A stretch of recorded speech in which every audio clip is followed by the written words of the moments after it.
شباب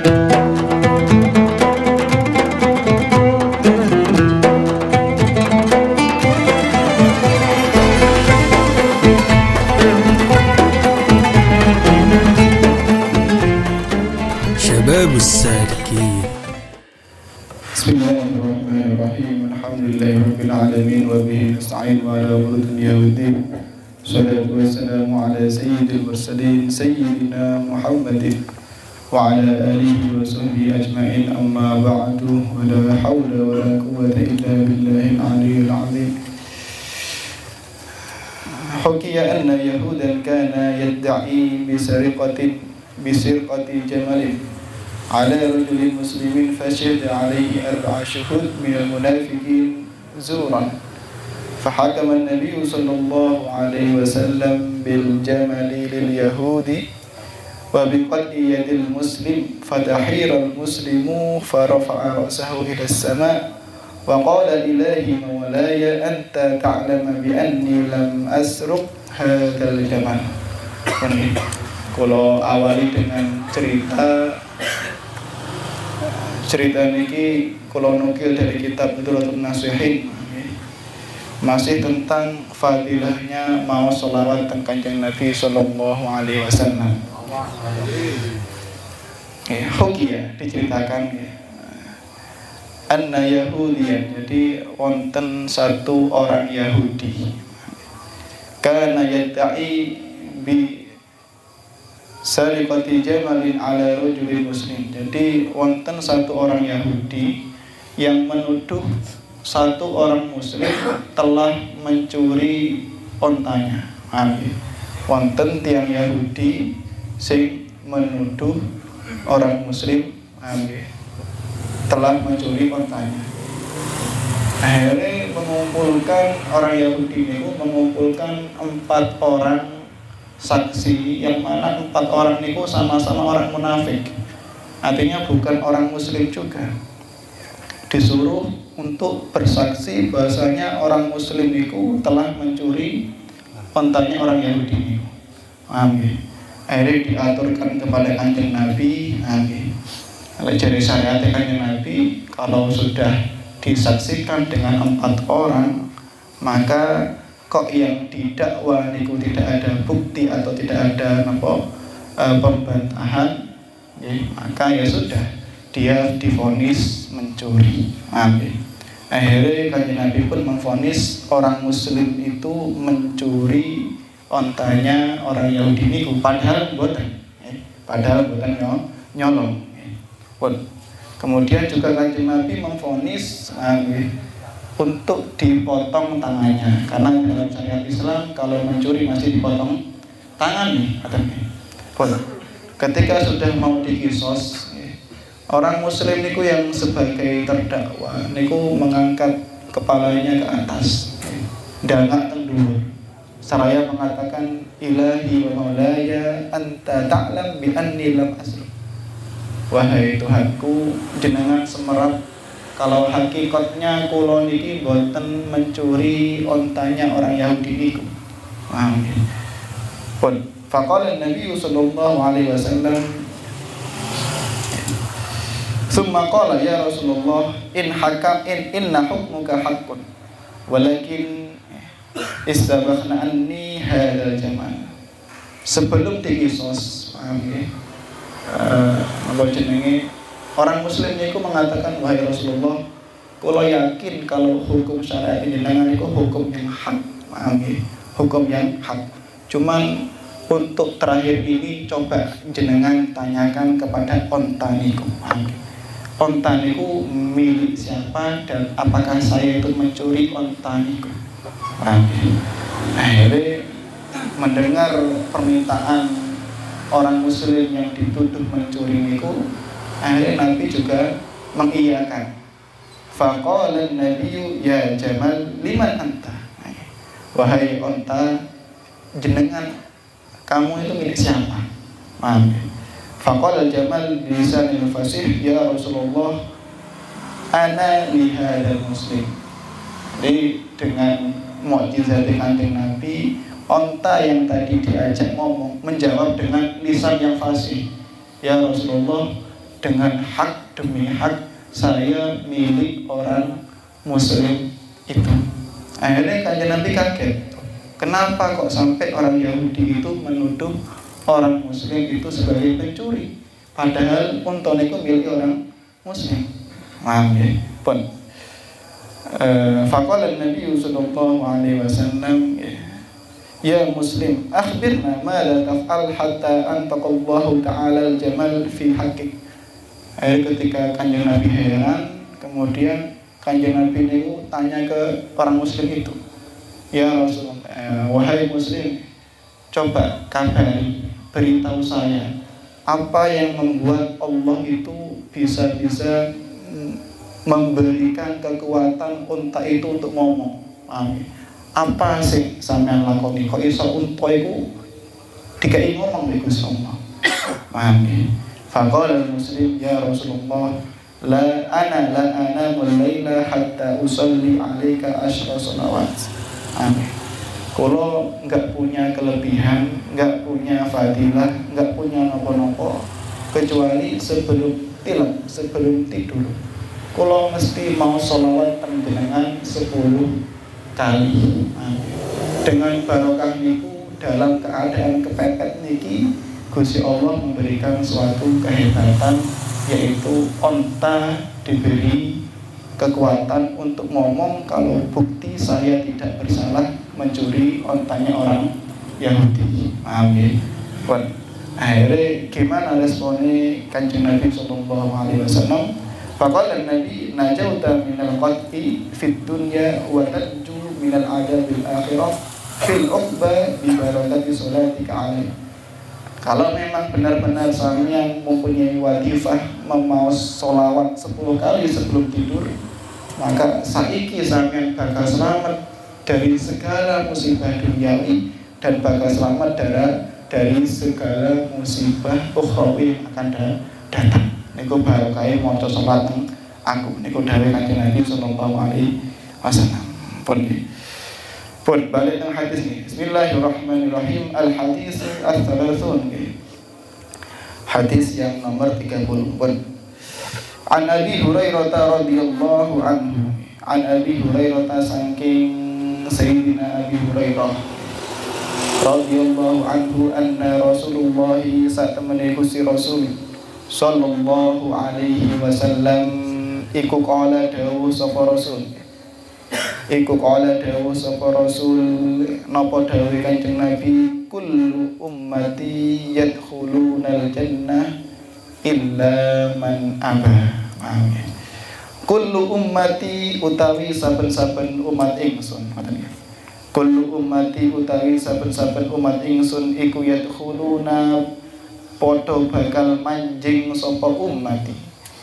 Iku yadkhuluna padha bakal manjing sapa ummati al jannata ing dalem surga.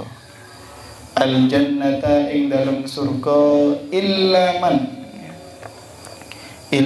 angin wong aba kang mampang sapa man. Illa man angin wong aba kang mampang sapa man. Nabi dawuh kullu ummati yadkhulunal jannah illa man aba. Napa maknane setiap individu dari umatku bakal masuk surga illa man aba, kecuali orang-orang yang enggak mau masuk surga. Loh, kok aneh? Kok ana wong ndak gelem masuk surga? Nabi dawuh kullu ummati, semua umatku bakal masuk surga kecuali illa man aba, kecuali orang-orang yang boten purun masuk surga. Akhirnya dawuh Kanjeng Nabi niku membuat sahabat yang mendengar itu heran. Makanya memiliki sampai banyak dari sahabat ketika mendengar itu heran, kok iso? Kok ana wong niku ndak gelem mlebu surga? Akhirnya kila den ucapaken ngene ya. Karena teng rawi niki tidak ingin menyebutkan siapa sahabat yang tanya niki. Kila den ucapaken waman ya'ba ya Rasulullah. Waman lan utai sapa wong iku ya'ba.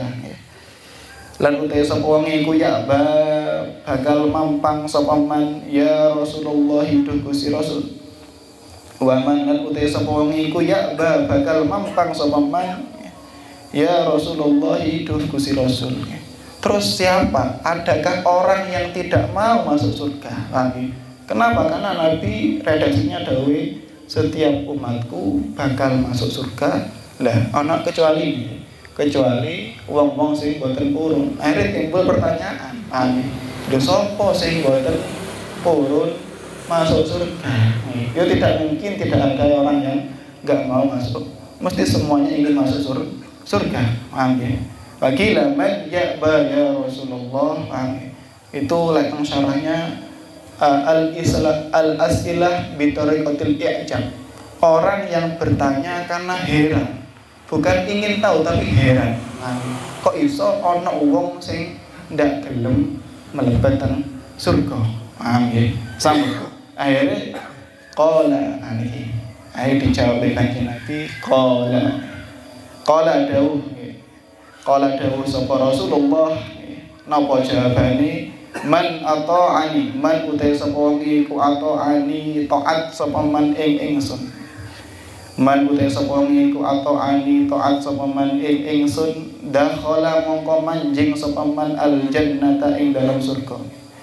Dakhala mongko manjing sapa man al jannata ing dalam surga. Wa man lan utai sapa wong iku asani nulayani sapa man ing ingsun. Iku asani nulayani sapa man ing ingsun faqad aba mongko teman-teman mampang sapa man. Wa man lan utai sapa wong iku asani nulayani sapa man ing ingsun faqad aba mongko teman-teman mampang sapa man. Rawahu riwayataken ing al hadis sapa al Bukhari Imam Bukhari. Ketika sudah ada satu sahabat yang tidak disebutkan namanya tanglet, lho sinten sing ndak gelem mlebet teng surga. Akhirnya dijawab oleh Nabi, niki jawaban sing sae, jawaban yang menarik, jawaban yang kalimatnya penuh dengan belas kasih. Napa jawabe? Man ata'ani dakhala jannah. Wong sing manut taat karo aku maka dia akan masuk surga. Jadi kebalikannya orang yang enggak manut berarti masuk cuman saking rahmati Kanjeng Nabi tidak mendoakan atau memvonis orang yang maksiat atau tidak manut teng Kanjeng Nabi masuk neraka. Kenapa? Karena tempat marja, tempat kembalinya manusia hanya dua. Nggih boten teng neraka nggih teng surga. Ada satu tempat, ada tafsir wonten jenenge Al-A'raf niku tengah-tengah. Cuman enggak selamanya orang ke tengah-tengah niku nggih. Mesti kalau enggak kembali teng surga nggih kembali teng neraka. Makanya Nabi dawuh dengan man ata'ani dakhala jannah. Tiyang sing taat kalih kula maka dia akan bakal masuk surga. Cuman wa man asani faqad aba. Dan orang yang tidak mau taat dengan kula ya sudah, dia orang yang enggak mau atau mau. Dia orang yang enggak mau, bukan dia orang yang ahli neraka bukan. Karena Kanjeng Nabi dengan pandainya memilih kalimat. Kenapa? Seandainya niku diucapkan waman asoni dakhalan nar. Nah, niki bahaya. Kenapa? Setiap yang diucapkan Kanjeng Nabi niku mesti terjadi. Nah, saking rahmati Kanjeng Nabi dengan umat-umat yang maksiat kepada Kanjeng Nabi, Nabi boten purun mendoakan mereka masuk neraka. Dengan harapan ya wis boten napa-napa walaupun mereka maksiat kepada perintah saya, mbok menawa angsal rahmati Gusti Allah. Paham ya? Makane man ata'ani dakhala jannah wa man asani faqad aba. Jadi ya wis maksiat atau enggak taat dengan saya sudah, dia termasuk orang yang aba, yang tidak mau ikut denganku atau tidak mau diajak mlebet surga. Amin.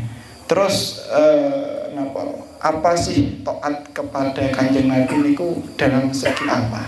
Amin. Dalam Al-Qur'an disebutkan may yuti'ir rasula faqad ata Allah. Amin. barang siapa sing taat Kanjeng Nabi maka dia sama dengan taat Gusti Allah. Paham? Sampai dikatakan teng ayat lain ya, mungkin ayat ini sering jenengan mireng nggih. Napa niku laqad kana fi Rasulillahi uswatun hasanatun liman kana yarjullaha wal yawmil akhir. Laqad kana fi Rasulillah. Jadi cara penake niku memang di dalam diri jati jiwa Rasulullah itu wonten uswah, wonten panutan. Ada hal yang perlu dicontoh, ada hal yang perlu diikuti. Paham ya? Uswatun hasanah, contoh sing apik. Paham ya? Cara uswah niku sebagian ulama mengatakan lek awake dhewe ajengi mara teng daerah tertentu atau kota tertentu, temriku ana rambu-rambu, paham ya? Belok kanan, belok kiri. Kenapa? Agar kita nyampe di tempat itu dengan selamat. Amin. Padha karo awake dhewe. Kalau kita ingin usul teng Gusti Allah, kita ingin mendapatkan surga ning Gusti Allah, ya kudu derek teng Kanjeng Nabi. Amin. Makanya di situ ada uswah. Gusti Allah mesakne karo manungsa teng donya, Gusti Allah mewujudkan Nabi Muhammad teng donya dawe uswah. Amin. Tapi uswah contoh kayak sinten? Apakah Kanjeng Nabi uswah bagi orang yang ahli zina? Apakah Kanjeng Nabi itu uswah bagi orang yang fasik? Apakah Kanjeng Nabi itu uswah bagi orang yang selalu mengikuti hawa nafsunya? Amin. Apakah uswah untuk menjadi pembesar dalam politik dunia? Bukan. Nabi hanya uswah hanya bagi dua sifat. Amin. Pertama, liman kana yarjullah. Jadi Nabi niku saged dadi panutan. Pertama, liman kana yarjullah, bagi orang-orang yang mengharapkan Allah tok, mencari ridho Allah, mengharapkan ridho Allah, pengen disenangi Gusti Allah, pengen diberi ridho atau rahmati Gusti Allah. Lah, kalau jenengan mencari Allah, maka uswahnya adalah Kanjeng Nabi. Tapi kalau jenengan ingin mencari kesenangan atau maksiat dunia, ya jangan uswah kepada Kanjeng Nabi. Amin. Pun niku pertama. Yang kedua adalah liman kana yarjullaha wal yawmal akhir. Dan Kanjeng Nabi menjadi uswah bagi orang-orang yang hanya mengharapkan al yawmal akhir, selamat teng dina akhir. Artinya selamat di hari kiamat, atau bisa dikatakan kita akan masuk teng surgane Gusti Allah. Makanya dalam ayat niki seakan-akan Gusti Allah iki lho uswah, iki lho contoh. Lek sampeyan pengin ngarepno aku karo ngarepno surgaku, ya melok Kanjeng Nabi. Makanya tadi Nabi dawuh man ata'ani dakhalal jannah. Jadi seakan-akan Nabi itu apa? Hanya menyampaikan apa yang Allah telah sampaikan. Allah menyampaikan laqad kana fi Rasulillah uswah liman kana yarjullaha wal yawmil akhir. Kemudian Nabi ditaukidi, dikuatkan dalam hadis man ata'ani dakhalal jannah. Ngoten. Paham ya? Bukan kok Nabi lah yang membuat kita masuk surga ataupun membuat kita boten, tetap yang memasukkan kita ke surga niku Gusti Allah. Cuman jenengan kita tidak bisa masuk surga kecuali melewati pintu, yaitu Nabi Muhammad sallallahu alaihi wasallam.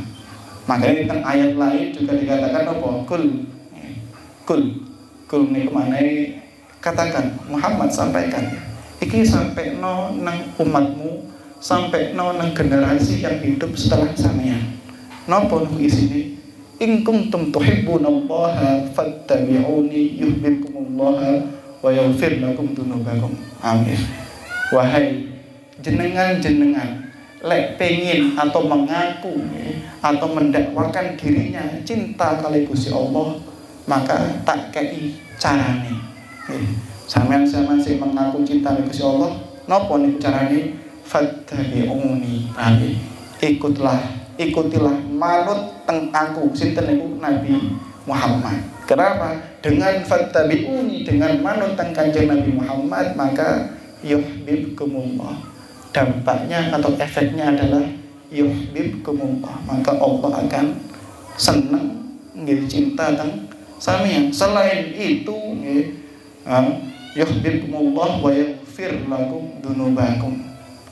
Selain dicintai Allah, maka jenengan akan juga diberi maghfirah dari Gusti Allah. Makanya kenapa teng kitab lain menyebutkan taat kepada baginda Rasulullah Shallallahu Alaihi Wasallam yang pertama itu apa? Yaitu mengetahui, mempelajari apa yang baginda Rasulullah Shallallahu Alaihi Wasallam itu sampaikan. Karena Nabi dawuh ngeten iki Nabi. Innama bu'istu mu'alliman. Amin.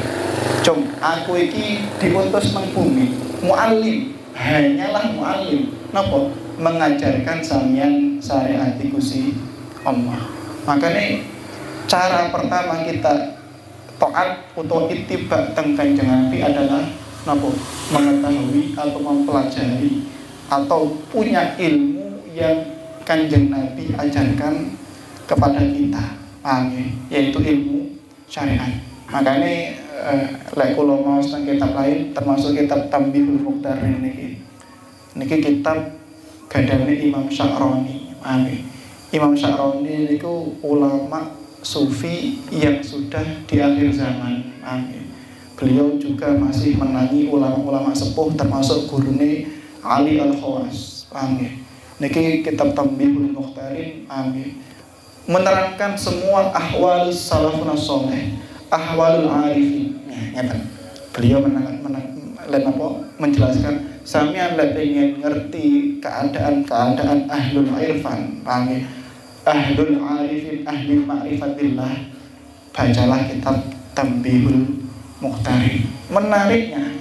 Menariknya dalam kitab Tambihul Muqtarin bab pertama niku napa?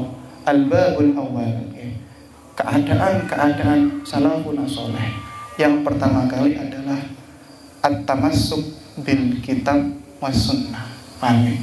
Wong niku lek wis dadi ahli ma'rifat atau waliullah harus tabakhur, harus sudah menguasai jenenge syariat Gusti Allah.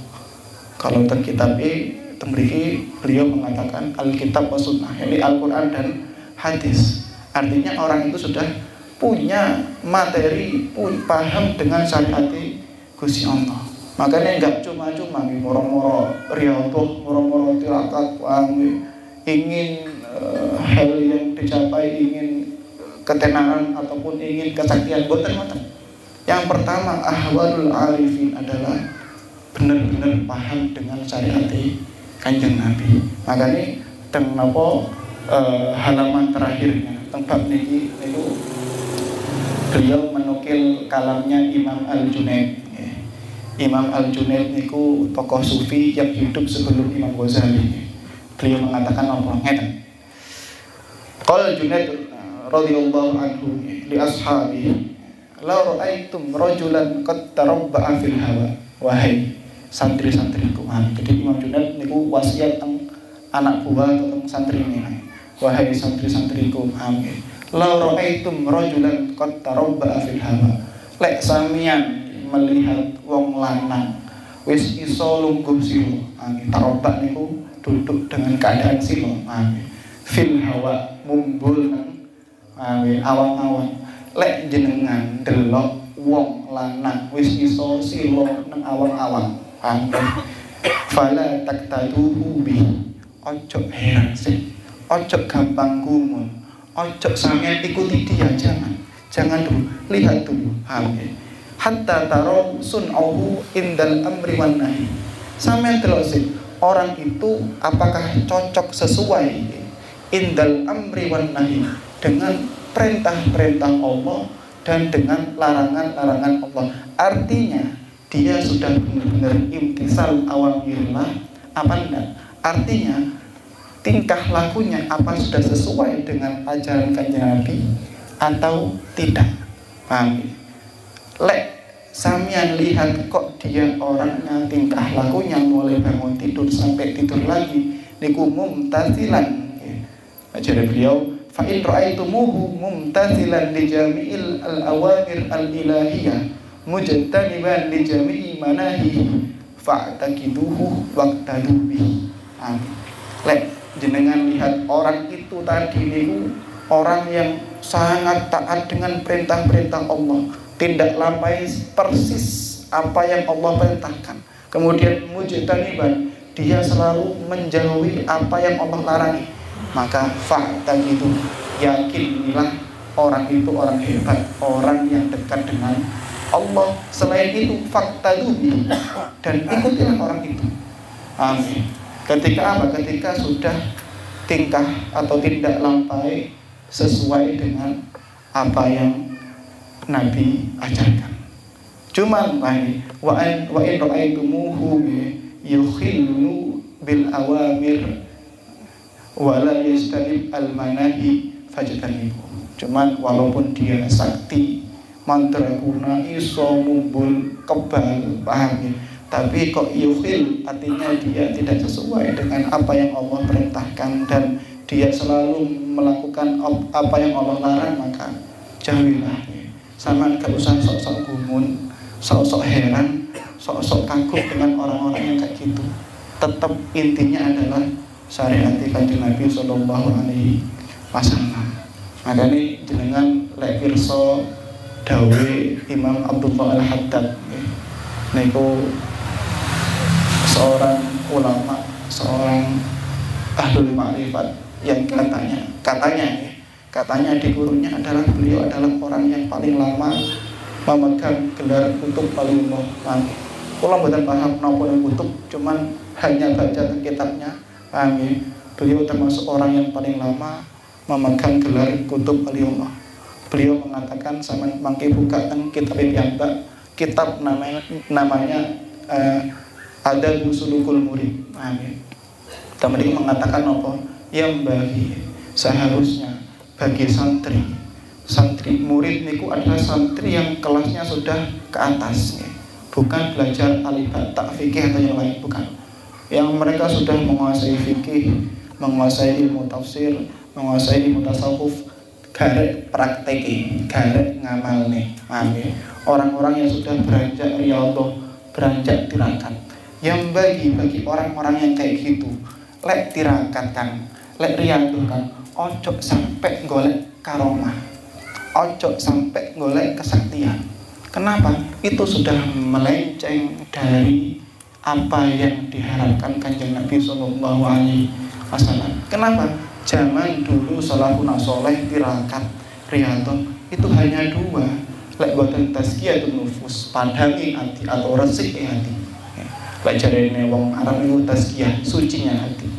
Yang kedua adalah ridho Allah, mencari ridhonya Gusti Allah. Gimana agar kulo sebagai orang yang tirakat benar-benar menjadi hamba sih apa yang sesuai dengan yang Allah kehendaki. Amin. Jangan mencari atau hal yang lain. Amin. Makanya lihat kitab apa tasawuf yang lain mengatakan seorang waliullah ketika ketahuan mengeluarkan karomahnya itu rasa malunya mengalami perempuan yang masih perawan, perempuan yang masih perawan, sing ketahuan dia haid. Biasanya tiang setri, tiang wedok niku kalau ketahuan haid pertama kali dia akan malu. Misalkan haid kemudian orang umum tahu kalau dia haid, dia akan malu. Waliullah itu lebih malu ketika ketahuan ngetok nih karomah. Makanya sampai biasanya semakin tinggi derajat wali, dia semakin menutupi jati dirinya. Makanya memang tarokin nufus ataupun tirakat riyadhah itu memang gunanya hanya untuk kayak ini ittiba'u Rasulullah sallallahu alaihi wasallam. Makanya kayak kemarin kalau pernah cerita Abdullah bin Umar, putranya Sayyidina Umar Khattab. Paham ya? Beliau adalah ulamanya para sahabat, wong alim-alime sahabat. Sahabat niku alim, tapi niku alim-alime para sahabat. Nah, beliau ketika di zaman Khalifah Abai Sayyidina Umar, beliau waktu suatu hari naik kuda, kemudian di situ jalannya sudah rata. jalan sudah rata. Cuman kadang Abdullah bin Umar niku ketika nunggang kuda orang-orang itu nih, maksudnya kayak tem praktek orang-orang mirip doyong-doyong piyambak, doyong-doyong piyambak. Kemudian tanpa ada halangan, Abdullah bin Umar niku memutar-mutar atau membelok-belokkan kudanya, akhirnya beliau sebagai putra khalifah yang gerak-geriknya niku dilihat oleh orang umum, ditanya, wahai Ibnu Umar, lapo jenengan ketika numpak kuda kok ngeten-ngeten, kok miring-miring barang, paham ya? Beliau menundukkan kepala sambil tersenyum. Wa kana wa kuntu ra'aitun Nabi sallallahu alaihi wasallam yaf'al hakana. Kula riyen pas alit mirsani kanjeng Nabi ngaten iki. Kenapa? Waktu itu cek wonten wit, ada pohon, kemudian ada rantingnya, ana ranting pohon. Nah, kanjeng Nabi ketika lewat tanah ini, lokasi ini, kanjeng Nabi miring-miring menghindari ranting. Itu pun saking cintanya, saking ittiba'i Abdullah bin Umar kali kanjeng Nabi derek mata niku. Kemudian kok napa kudane kok muter-muter ngene? Iya, karena kanjeng Nabi menghindari pepohonan. Iku oleh ittiba'i Abdullah bin Umar. Nah, orang-orang yang kayak gitu yang perlu kita contoh. Memang mereka itu sekuat tenaga, totalitas ingin niru kanjeng Nabi sallallahu alaihi wasallam. Amin. Niku adalah man ata'ani dakhala jannah. Nah, kalau sudah bisa ngoten niku insyaallah kita termasuk golongan dakhalal jannah. Cuman kalau waman asani ya sudah. Barang siapa yang enggak manut bi aku jadi kanjeng Nabi ya sudah nih. Fakot apa? Biasanya dia enggak gelem dijak nang surga, enggak mending nyumbut karena kanjeng Nabi takut kalau dakhalan nar ya sudah mati masuk teng neraka. Paham ya? Niku hadis yang nomor 30. Pun nggih. Terakhir. Kula tambahi keterangan ayatnya. Nah, teng suatu ayat Gusti Allah nanti berfirman kuntum khairu ummatin ukhrijat lin-nasi ta'muruna bil ma'rufi wa tanhauna 'anil munkar wa tu'minuna billah. Amin. Niki terakhir tentang tafsir dan kula pernah mireng di guru-guru kula kuntum khairu ummah. Yani jenengan niku adalah khairu ummah. Amin.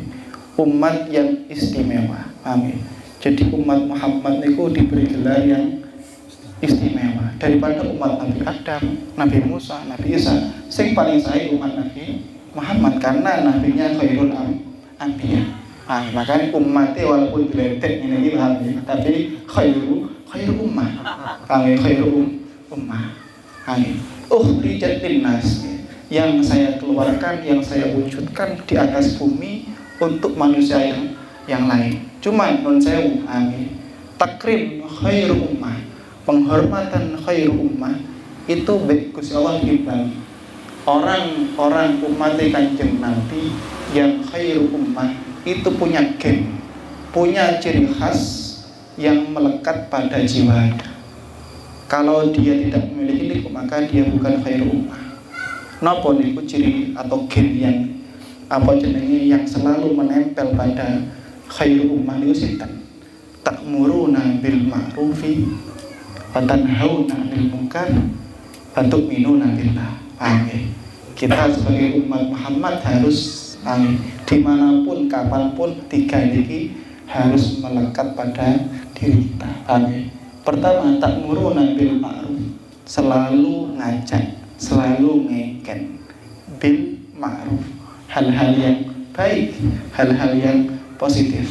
Wa tanhauna, dan selalu mencegah, selalu melarang hal-hal yang negatif, hal sifatnya itu maksiat. Yang terakhir, batu minuna billah, cuma mencegah atau mengongkon menyuruh tapi juga kita selalu meningkatkan iman kita sendiri kepada Gusti Allah. Makanya dalam kitab Sulamut Taufik yang syarah itu disebutkan ngeten, man radiya bil kufri fahuwa kufrun wa man radiya bil ma'asi fahuwa kita besok bahasa Arab apa, termasuk orang-orang yang sudah di bayang-bayangannya kufur.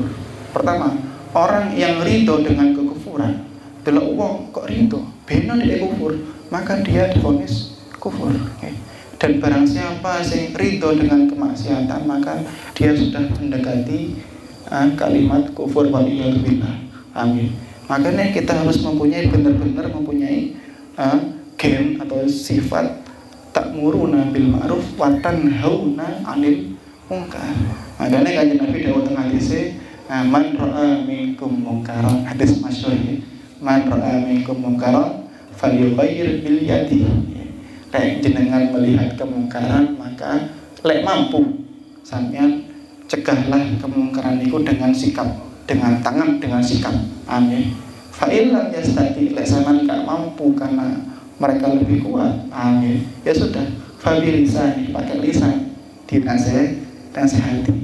Lek cek sungkan karena sing maksiat tokoh misalkan. Amin. Atau siapa public figure misalkan sing maksiat. Ya sudah, fa biqalbi, minimal nanti ingkar dengan hati. Kemudian dengan Nabi diembel-embeli, wahada ad'aful iman. Ini adalah iman yang paling tipis. Lek kita sudah gak ingkar pakai hati, ya sudah. Apakah masih ada iman dalam? Gak ada. Makanya minimal kita gak senang kalau maksiat. Benar dari Imam Syafi'i, kita harus wajib mencintai hal-hal yang positif walaupun kita bukan ahlinya. Amin. Dan kita wajib gak senang ingkar dengan hal-hal yang negatif walaupun kita masih melakukan hal itu. Amin. Karena ridho bil ma'asi itu bahaya banget. Amin. Adanya kuntum tak balik kuntum khairu ummah. Kita sudah diberi takrim, diberi penghormatan di Gusti Allah. Niku khairu ummah. Gelar yang sangat istimewa, khairu ummah. Tapi kita harus benar-benar memegang tiga ini. Ta'muruna bil ma'ruf wa tanhauna 'anil munkar wa tu'minuna billah. Ojo sampai kita apa jenenge hilang dari tiga sifat niki. Pun cekan nggih. Kemudian al-hadis al-hadi wa thalathun wallahu a'lam bishawab.